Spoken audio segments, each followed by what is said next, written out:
and that the United States, for the last 20 some years since the fall of the Soviet Union, has been on a rampage to ensure that it remain the only polar, that a unipolar world order be preserved, where they have a preponderance of military power, where they have a projection of military bases and military might all over the world. And any country, whether almost regardless of whether it's left-wing and socialist, even just a nationally independent country like Iran, is seen as a threat to that world order. And so we have an understanding that regardless of who's in power, in whether it be Democrat or Republican, the Pentagon and the military-industrial complex is really a permanent system addicted to war, and that it's really just a matter of time before the next war danger comes, before the next country is targeted. They have and they need a constant list of countries that are the new enemy states to justify that massive military-industrial complex and to really preserve the financial domination of the United States. But now that it seems that all-out war is on hold, how do we keep the momentum going?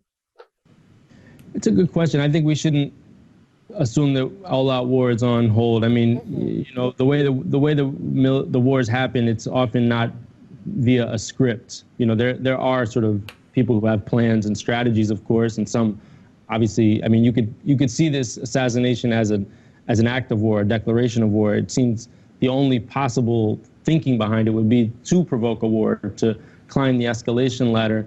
There have been some voices that are obviously trying to walk that back. Trump himself may be trying to walk that back. But once that escalation ladder is being climbed, you know, we don't really know where it ends. And I think that's the important thing. I mean, he says he doesn't want a war.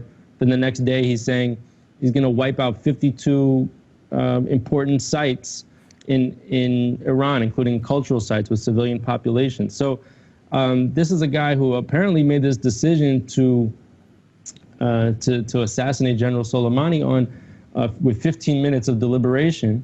So who knows what tomorrow is going to bring? I think it would be really ridiculous for the anti-war movement or any progressive person to think, oh, well, we should just assume this is now under control. He has a massive military budget, thanks to the Democrats and the Republicans together.